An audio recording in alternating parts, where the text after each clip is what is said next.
지난 주일에는 잃은 자를 찾는 하나님의 기쁨이란 제목으로 누가복음 15장 1절로 10절을 보았습니다.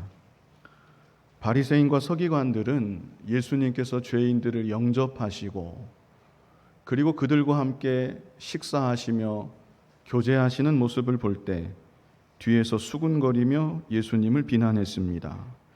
이에 예수님께서는 두 가지 비유의 말씀을 주셨는데, 첫째는 잃은 양의 비유였고 둘째는 잃은 드라크마의 비유였습니다. 이 두 가지 비유의 말씀은 잃은 자를 간절히 찾으시고 마침내 찾았을 때 기뻐하시는 아버지 하나님의 모습을 보여주는 것이었습니다. 이제도 하나님께서는 잃은 자를 찾고 계시고 잃은 자를 찾으셨을 때 그 무엇보다도 기뻐하시는 아버지 하나님이신 것입니다. 그런데 우리 사람 편에서도 할 일이 있습니다.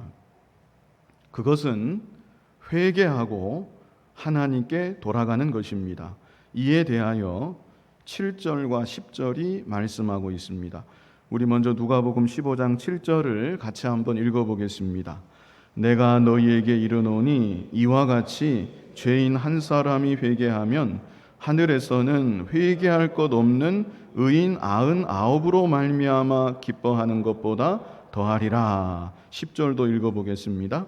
내가 너희에게 이르노니 이와 같이 죄인 한 사람이 회개하면 하나님의 사자들 앞에 기쁨이 되느니라. 그래서 우리 사람 편에서는 자신의 죄를 자복하고 회개하며 하나님께 돌아가야 되는 것입니다. 이제 이어지는 오늘 본문은 죄인이 자복하고 회개하며 하나님께로 돌아가는 모습, 그리고 이를 기뻐 맞아주시는 하나님 아버지의 모습을 더욱 구체적으로 보여주는 본문입니다. 이 시간 본문을 크게 세 부분으로 나누어 볼 수 있겠습니다. 첫째는 둘째 아들이 아버지 품을 떠남, 두 번째는 자복하고 회개하며 아버지께 돌아감, 세 번째는 맞아주시는 아버지. 이런 순서대로 말씀을 보겠습니다. 첫 번째 볼 것은 둘째 아들이 아버지 품을 떠남. 우리 본문 11절과 12절을 같이 한번 읽어보겠습니다. 또 이르시되 어떤 사람에게 두 아들이 있는데 그 둘째가 아버지에게 말하되 아버지여 재산 중에서 내게 돌아올 분깃을 내게 주소서 하는지라. 아버지가 그 살림을 각각 나눠 주었더니. 어떤 아버지에게 아들이 둘이 있었습니다. 그런데 둘째 아들이 아버지에게 말합니다. 아버지여 재산 중에서 내게 돌아올 분깃을 내게 주소서. 여기서 분깃은 유산을 말하는 것입니다. 제가 한 가지 질문을 드리겠습니다. 유산은 언제 받는 것이죠? 아버지가 돌아가신 후에 받는 것이 유산입니다. 그런데 이 둘째 아들은 아버지가 살아 계신데 자기가 받을 유산을 미리 달라고 하고 있는 것입니다. 요즘 이 시대도 만약 이런 아들이 있다면 다 손가락질을 할 것입니다. 성경이 기록될 이 시대는 더더욱 그랬습니다. 그래서 대부분의 성경학자들은 이 둘째 아들의 말은 너무나 무례한 말이었다. 심지어 어떤 성경학자는 이 둘째 아들의 말은 아버지, 난 당신이 빨리 죽었으면 좋겠습니다. 이런 의미를 담은 말이라고까지 해석을 하기도 했습니다. 아무튼 분명한 것은 유산을 미리 달라고 말하는 이 둘째 아들의 요청은 정말로 무례하고 폐륜적인 요청이었다고 우리가 생각할 수 있습니다. 그렇다면 이 아버지가 아들의 말에 경노해서 아들을 엄하게 꾸짖고 다스려야 그것이 자연스러운 일일 것입니다. 그런데 이 아버지는 전혀 그렇게 하지 않았습니다. 도리어 이 아버지는 둘째 아들의 요청대로 이 아들에게 유산을 미리 주었습니다. 그래, 네가 그렇게도 너의 몫을 가지기 원한 것이냐? 자, 여기 있다. 받아라. 하면서 준 것입니다. 그뿐 아니라 큰아들에게도 앞으로 큰아들이 받아야 될 유산도 이참에 함께 주었습니다. 12절 끝에 말씀하고 있죠. 아버지가 그 살림을 어떻게 하셨습니까? 각각 나눠 주었더니, 각각 이참에 다 분배를 해서 나눠 준 것입니다. 이것은 정말로 희귀한 일입니다. 아버지가 살아계신데 그 아버지가 직접 아들들에게 유산을 미리 나누어 준 것입니다. 그런데 이 당시 유대인들에게 전해져 내려오는 구전법을 보면 이런 희귀한 경우에 대한 세부 지침이 있었습니다. 그 지침에 따르면 만에 하나 아버지가 아들들에게 자신의 재산을 미리 양도했을 경우 유산을 미리 받은 아들들은 아버지가 돌아가시기 전까지 아버지의 감독을 받아야 한다. 아버지의 감독과 관리 아래 유산을 잘 관리해야 한다. 이런 규정이 있습니다. 그러므로 큰아들과 작은아들은 이제 어떻게 해야 되는 것입니까? 아버지가 돌아가시기 전까지 아버지께 받은 유산을 아버지 원하시는 뜻대로 잘 관리해야 되는 것입니다. 아버지가 돌아가신 다음에야 그때는 완전히 자기 것이 되어서 자기 뜻대로 다 할 수 있겠지만 그 전까지는 아버지의 감독과 인도를 마땅히 따라야 되는 것입니다. 그런데 이 둘째 아들은 어떻게 했습니까? 우리 13절 같이 한번 읽어보겠습니다. 그 후 며칠이 안 되어 둘째 아들이 재물을 다 모아가지고 먼 나라에 가 거기서 허랑방탕하여 그 재산을 낭비하더니 유산 받고 얼만큼 지났습니까? 그 후 며칠이 안 돼요. 열흘도 채 안 지난 것 같습니다. 둘째 아들이 아버지께 부탁해서 미리 받은 유산을 자기 마음대로 정리한 것입니다. 밭도 있었을 것이고 가축들도 있었을 것입니다. 가문의 귀중품도 있었을 것입니다. 그런데 그 모든 것들을 다 정리해서 오늘날로 하면 현금으로 바꾼 것입니다. 그래서 돈다발을 들고 먼 나라로 떠나버렸습니다. 그리고 이 둘째 아들은 아버지가 없는 그곳에서 아버지께 받은 유산을 허랑방탕하며 다 낭비하고 말았습니다. 여기서 중요한 것은 둘째 아들의 이러한 모습은 죄인들의 모습을 대표하고 있다는 사실입니다. 그렇다면 둘째 아들의 근본적인 문제는 무엇일까요? 둘째 아들의 근본적인 문제. 그것은 아버지의 은혜를 모른다는 것입니다. 자기를 낳아주시고 이제까지 길러주신 아버지의 은혜를 모릅니다. 이제도 사랑하사 아낌없이 다 주시는 아버지의 은혜를 모릅니다. 아버지의 은혜를 모르니까 아버지께 감사하는 마음이 없습니다. 아버지를 사랑하는 마음도 없습니다. 그래서 이 아들은 아버지와 관계 맺는 것 자체를 싫어하고 아버지 집에 머무는 것도 거부하고 싫어하는 것입니다. 오늘날에도 죄 중에 가장 큰 죄가 무엇인가? 무엇이 가장 큰 죄인가? 하나님 아버지의 은혜를 모르는 것이 죄 중에 죄입니다. 믿는 자나 믿지 않는 자나 우리가 다 하나님의 은혜로 살아가고 있습니다. 하나님께서 창조하신 이 세계에서 하나님이 허락하신 모든 자연의 은택을 누리면서 오늘도 우리의 생명을 연장받아 하나님의 은혜 가운데 살아가고 있는 것입니다. 그러나 죄악된 인간은 하나님의 은혜를 모르는 것입니다. 하나님께 감사할 줄 모르는 것입니다. 하나님을 사랑하는 마음도 당연히 없는 것입니다.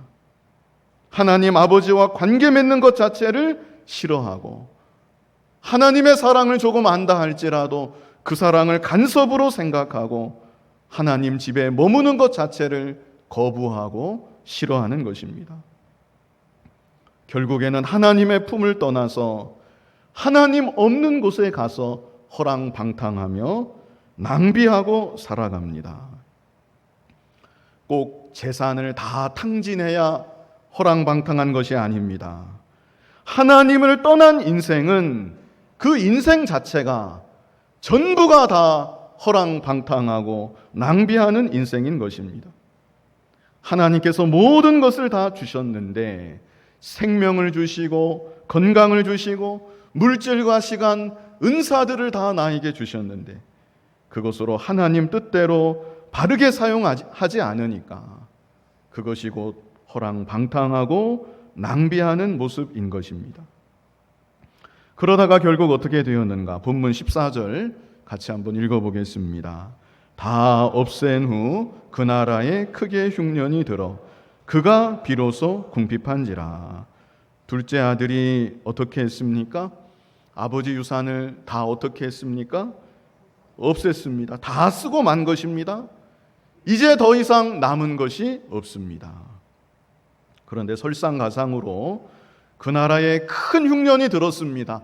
흉년이 아니라면 도와줄 사람이라도 혹 있겠는데 이제 둘째 아들은 아무데도 의지할 데 없는 곤고하고 가련한 상태가 되고 만 것입니다. 하나님의 은혜를 모르고 하나님 없이 사는 인생, 결국에는 모든 것을 다 소진하고 만다. 그리고 인생의 흉년을 만나게 된다. 특별히 14절 끝에 보면 그가 비로소 궁핍한지라. 이 구절이 참 의미심장합니다. 그가 어떻게 궁핍하게 되었다고요? 비로소 궁핍한지라. 하나님 없이 살아도 한동안은 괜찮았다는 것입니다. 나름 기쁨도 있고 만족도 있었을 것입니다. 그러나 어느 순간 비로소 궁핍한지라. 궁핍한 때가 반드시 오고 마는 것입니다. 인생의 곤고함을 뼈저리게 경험하게 되는 것입니다. 사실 이 순간이 하나님께서 은혜를 많이 주시는 순간입니다. 하나님께서 더욱 간절히 찾고 계시는 순간인 것입니다. 그런데 본문의 이 둘째 아들은 아직 정신을 못 차립니다. 자신의 형편을 아직도 제대로 파악하지 못하는 것입니다. 그래서 15절로 16절 우리 같이 한번 읽어보겠습니다. 가서 그 나라 백성 중 한 사람에게 붙여 사니 그가 그를 들러 보내어 돼지를 치게 하였는데 그가 돼지 먹는 쥐염 열매로 배를 채우고자 하되 주는 자가 없는지라. 짧은 한마디인데요. 15절 제일 앞에 보면요. 가서 이런 말 있죠? 가서. 여기서 갔다는 것은요. 자기 스스로 궁핍함을 모면하려고 했다는 것입니다. 자기 스스로 인생의 곤고함을 해결하고자 했다는 것입니다. 이제까지 살아온 그 세계를 떠날 생각은 전혀 하지 못하고 다시 그 자리에서 어떻게든 살아보고자 궁리를 하였다는 것입니다. 그래서 이 둘째 아들은 그 나라 백성 중 누군가에게 갔습니다. 그런데 그 사람이 둘째 아들을 어떻게 했습니까? 15절 후반절에 나와 있죠. 그가 그를 들러 보내어 돼지를 치게 하였는데, 이것은 유대인들이 생각할 수 있는 가장 밑바닥 인생을 말하는 것입니다. 더 이상 떨어질래야 더 떨어질 수 없는 최저 밑바닥을 말하는 것입니다. 유대인들은 이방인을 멸시합니다. 상종조차 하지 않습니다. 게다가 돼지는 어떤 짐승입니까? 불결한 짐승입니다. 그런데 이 둘째 아들은 이방인 밑에 들어가서, 상종도 하지 말아야 할 이방인 밑에 들어가서 이방인의 지시를 받으면서 이방인 시키는 대로 일을 하는데 그 일도 돼지를 치는 일이었다는 것입니다. 그런데 이게 끝이 아닙니다. 16절에는 어떻게까지 되었습니까? 그가 돼지 먹는 쥐염 열매로 배를 채우고자 하되 주는 자가 없는지라. 배가 너무나 고픕니다. 돼지가 먹는 쥐염 열매까지. 돼지는 유대인들이 쳐다보지도 않는 불결한 짐승인데 이 둘째 아들은 돼지가 먹고 있는 쥐염 열매까지 먹으려 했다는 것입니다. 그러나 그것마저 배불리 먹을 수가 없었다고 말씀하고 있습니다. 이것은 당시 유대인들이 상상조차 할 수 없는 최악의 상황을 말하는 것입니다. 개인적으로 이보다 더 큰 실패, 이보다 더 큰 비참함은 상상하기 어려운 것입니다. 그러므로 본문의 이 내용은 하나님을 떠난 인생의 결말이 무엇인가? 최종 결말이 무엇인가? 그 결말은 실패와 고통뿐이라는 것. 아무리 그 안에서 발버둥을 치고 노력을 해보아도 그 상황을 극복해 보려고 자기 딴에는 안간힘을 쓴다 할지라도 더 큰 실패와 더 큰 고통뿐이라는 것. 이 사실을 우리에게 말씀하고 있습니다. 이제 두 번째로 볼 것은 자복하고 회개하며 아버지께 돌아감, 이런 내용입니다. 해답이 이것입니다. 자복하고 회개하며 아버지께 돌아가는 것. 이거 외에는 다른 길이 없는 것입니다. 우리 본문 17절을 같이 한번 읽어보겠습니다. 이에 스스로 돌이켜 이르되 내 아버지에게는 양식이 풍족한 품꾼이 얼마나 많은가. 나는 여기서 주려 죽는구나. 자, 이제부터 회개의 구체적인 단계를 말씀하고 있습니다. 회개의 단계 첫째는 자신의 처지를 자각하는 것입니다. 회개의 단계 첫 번째가 무엇입니까? 자신의 처지를 자각함.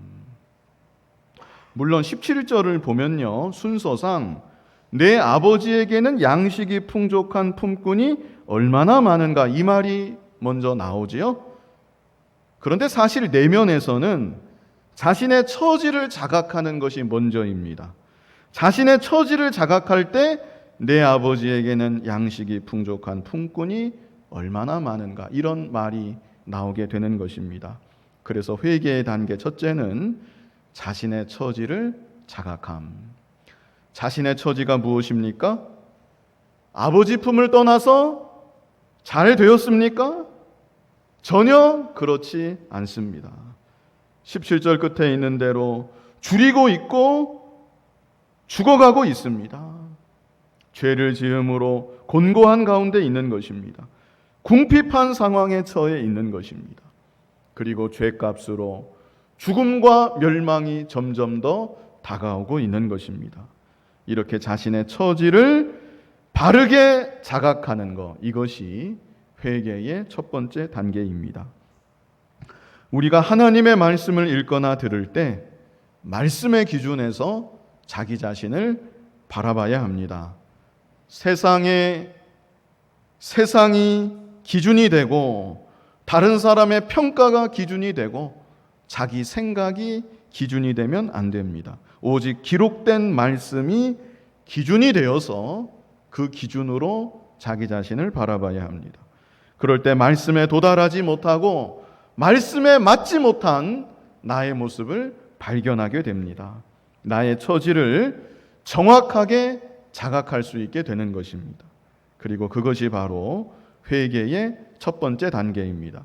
회개의 단계 두 번째는 아버지의 풍성하신 긍휼과 자비를 바라보는 것입니다. 17절에서 둘째 아들이 내 아버지에게는 양식이 풍족한 품꾼이 얼마나 많은가, 아버지 생각을 한 것입니다. 레위기 19장 13절을 우리 같이 한번 읽어보겠습니다. 레위기 19장 13절.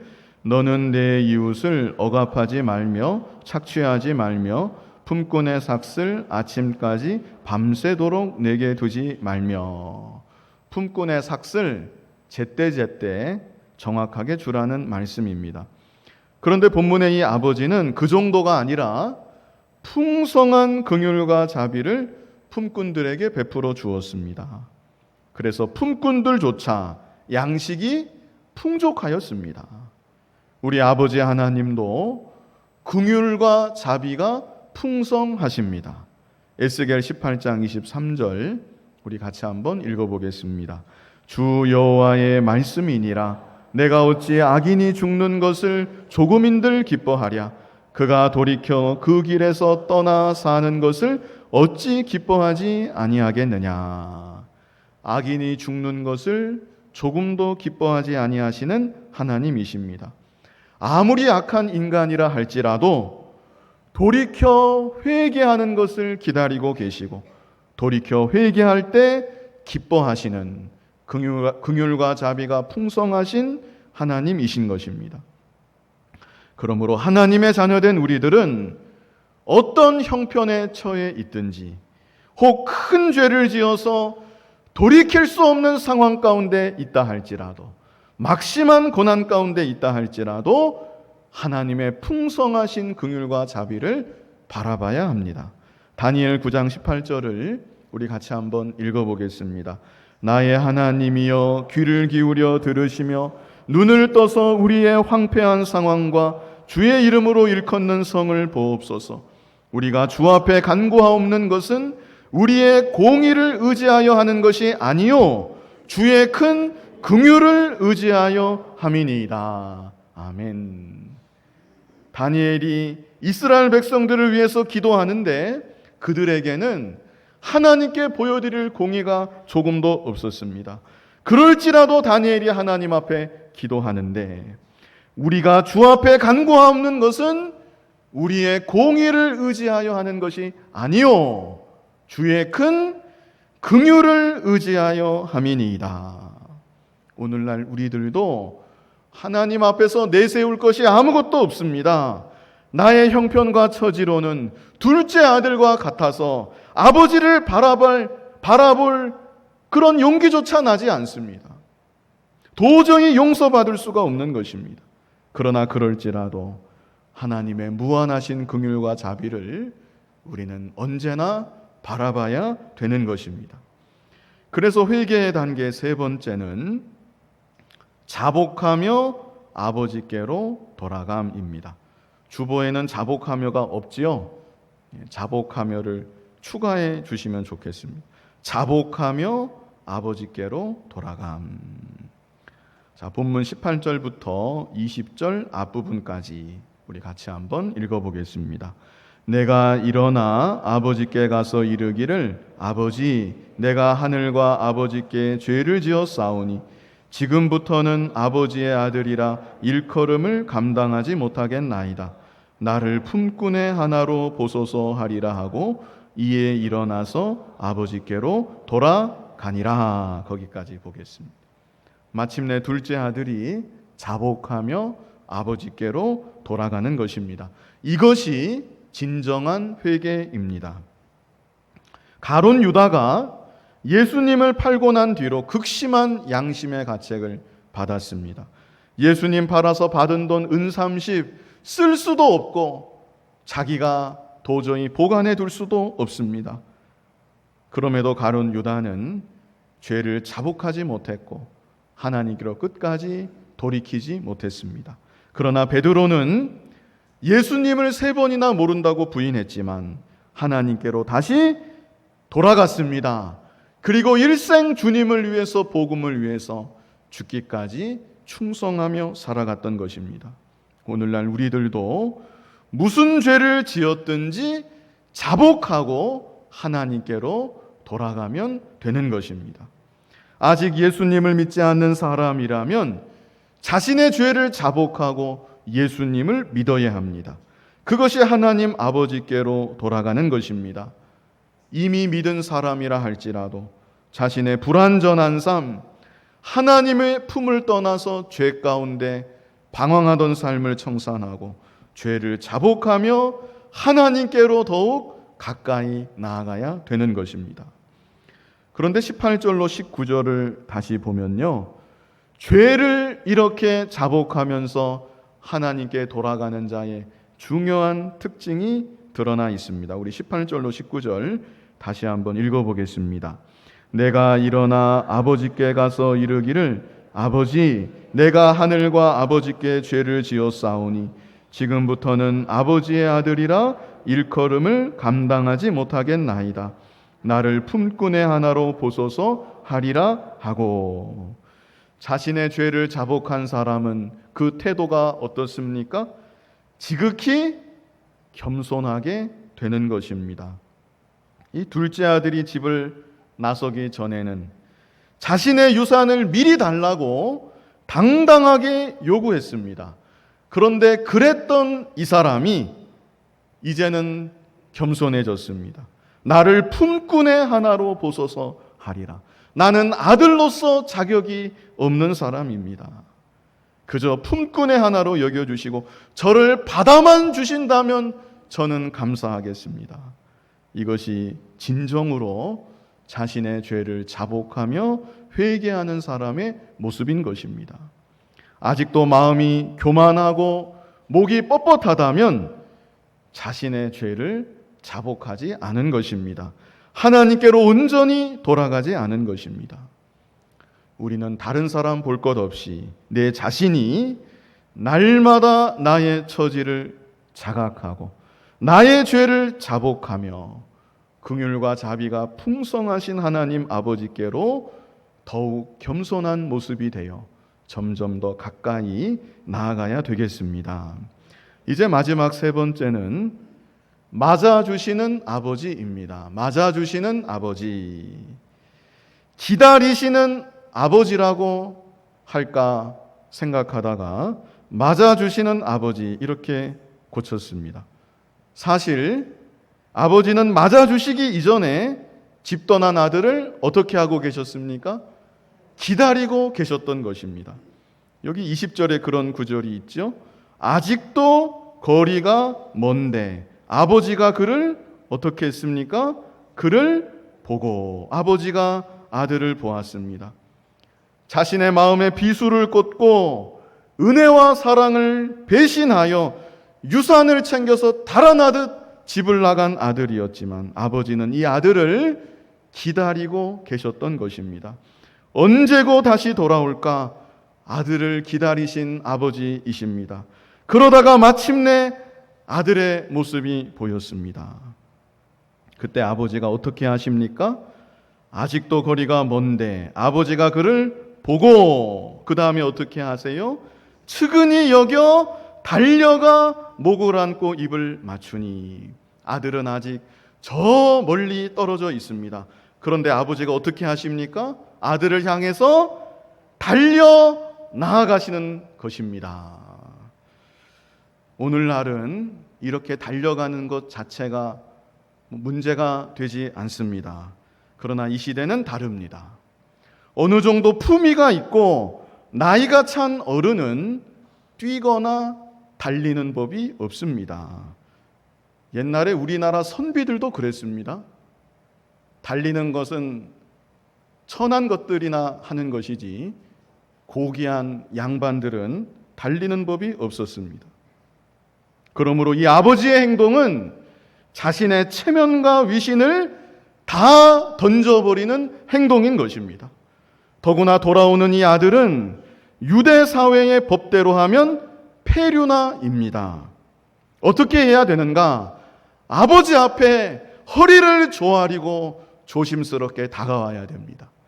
아버지 앞에 엎드려 절하고 사죄하고 아버지의 발에 입을 맞추어야 합니다.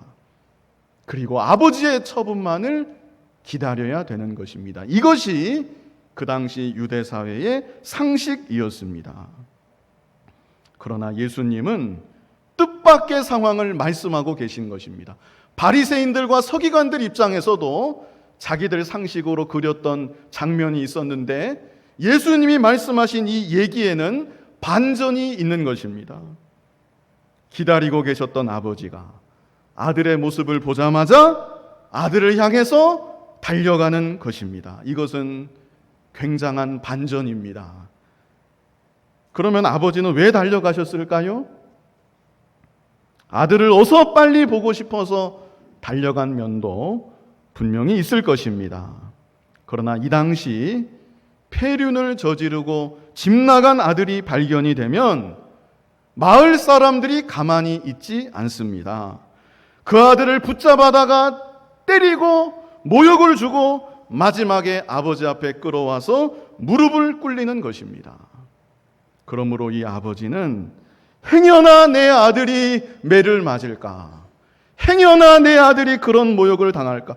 어서 빨리 내가 먼저 달려가서 아들을 품에 안아서 보호한 것입니다.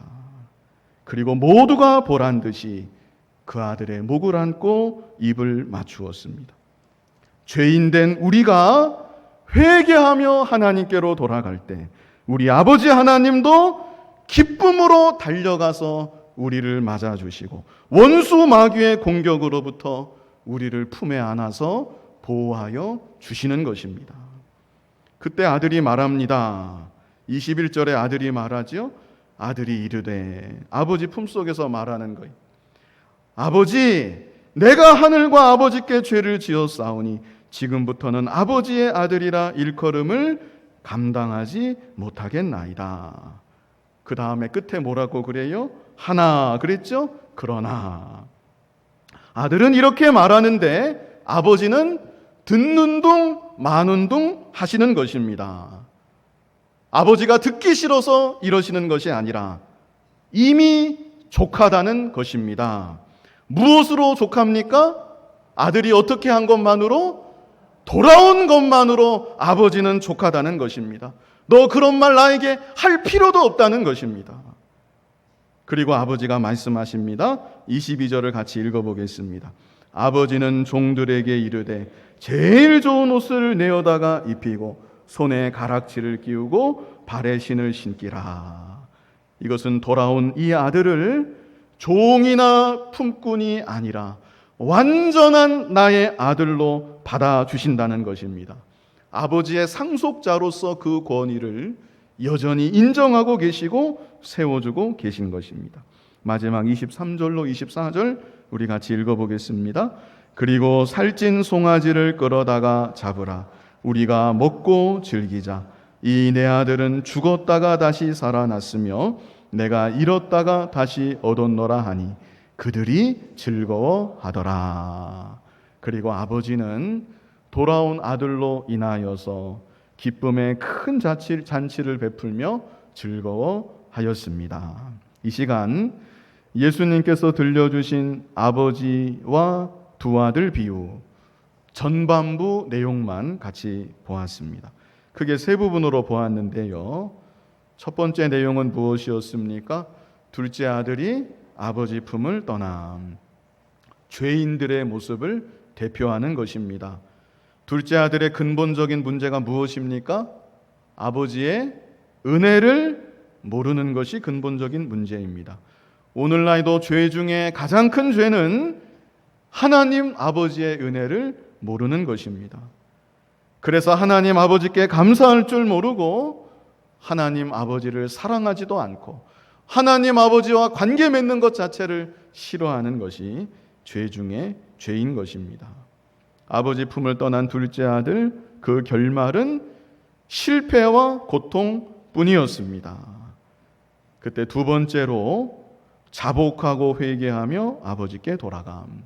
이것만이 살 길이고 해답입니다. 회개의 세 가지 단계 보았는데요. 첫째 단계는 무엇입니까? 자신의 처지를 자각함. 두 번째는 아버지의 풍성하신 긍휼과 자비를 바라봄. 세 번째는 자복하며 아버지께 돌아감. 그럴 때 우리 아버지 하나님께서는 맞아주시는 아버지이십니다. 무슨 죄를 지었든지 기다리고 계셨다가 자복하며 하나님 앞에 나올 때 달려나아가서 품에 안아주시고 입을 맞추어 주시고 가장 좋은 옷으로 가락지로 신으로 입혀주시는 우리 아버지 하나님이신 것입니다. 긍휼과 자비가 풍성하셔서 이제도 나를 기다리고 계시고 언제든 맞아주시는 아버지 하나님을 생각하고 나의 죄를 자복하며 하나님께로 더욱 온전히 가까이 나아갈 수 있는 저와 여러분이 될 수 있기를 간절히 바랍니다. 이제도 우리를 기다리시고 자복하며 회개하고 돌아갈 때 우리를 기쁨으로 맞아주시는 아버지 하나님, 긍휼과 자비가 풍성하신 아버지 하나님 바라보게 하시고 어느 자리에 있든지 자복하고 회개하며 하나님께로 더욱 가까이 다가가 하나님과 동행하며 기쁨을 누리고 하나님 기뻐하시는 뜻대로 쓰임받는 우리들의 믿음의 삶이 되게 하여 주시옵소서. 예수님 이름으로 기도하옵나이다. 아멘.